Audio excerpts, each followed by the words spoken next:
தமிழகத்திற்கு 11 மருத்துவக் கல்லூரிகளை கொடுத்த பெருமை பிரதமர் நரேந்திர மோடியை சேரும் என கோவில்பட்டியில் நடைபெற்ற கூட்டத்தில் முன்னாள் அமைச்சர் கடம்பூர் ராஜு தெரிவித்துள்ளார். தூத்துக்குடி மாவட்டம் கோவில்பட்டியில் உள்ள தனியார் திருமண மண்டபத்தில் தேசிய ஜனநாயக கூட்டணி கட்சிகளின் செயல் வீரர்கள் கூட்டம் மற்றும் மாற்றுக் கட்சியினர் அதிமுகவில் சேரும் நிகழ்ச்சி நடைபெற்றது.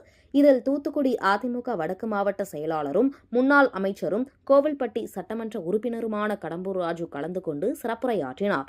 அப்பொழுது கடம்பூர் ராஜு பேசுகையில், கடந்த 5 ஆண்டுகளில் திமுக தேர்தல் வாக்குறுதிகளை நிறைவேற்றி நல்லாட்சி நடத்தியிருந்தால் ஏன் மற்ற கட்சிகளுடன் கூட்டணி சேர்கிறார்கள் என்றும் கேள்வி எழுப்பினார்.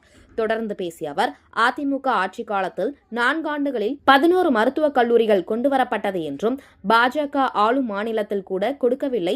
தமிழகத்திற்கு 11 மருத்துவக் கல்லூரிகளை கொடுத்த பெருமை பிரதமர் நரேந்திர மோடியை சேரும் என்றும், திமுக கூட்டணியில் உள்ள கட்சிகள் சுயநலத்தோடு உள்ளதாகவும், அதிமுக கூட்டணியில் உள்ள கட்சிகள் பொதுநலத்தோடு உள்ளதாகவும், அதிமுக கூட்டணி 200 இடங்களுக்கும் மேல் வெற்றி பெறும் என்றும் அவர் தெரிவித்தார்.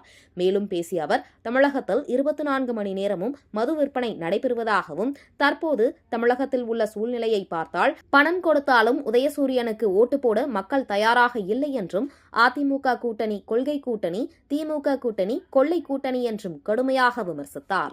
இந்த சூழ்நிலையில கூட்டி கட்சி பார்த்தா அவங்க லட்ச லட்சமா கூட்டி கொடுத்தாலும் மக்கள் உதயசூரியனுக்கு ஓட்டு போடுவதற்கு தயாராக இல்லை. அருமையான கூட்டணி அமைச்சிருக்கோம். இந்த கூட்டணி கொள்கை கூட்டணி, திமுக கூட்டணி கொள்ளை கூட்டணி.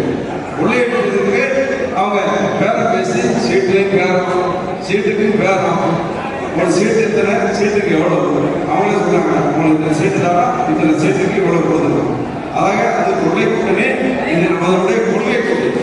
இங்க மணிப்பூர்ல கலவரம்னா ஒரு சின்ன கலவரம் கொடுக்க நினைச்சுன்னா அதுக்கு குரல் கொடுத்து இங்க பாராளுமன்ற கிராமத்துக்கு 3 நாள் கழிச்சு மாடியெல்லாம் கொண்டு போஸ்ட்மார்ட்டம் பண்ண பிறகு வேற போன மக்கள் எப்படி செய்வாங்க. அதுபோல நமது மாவட்ட அமைச்சர் மகளிர் நல துறை, மகளிர் நல எவ்வளவு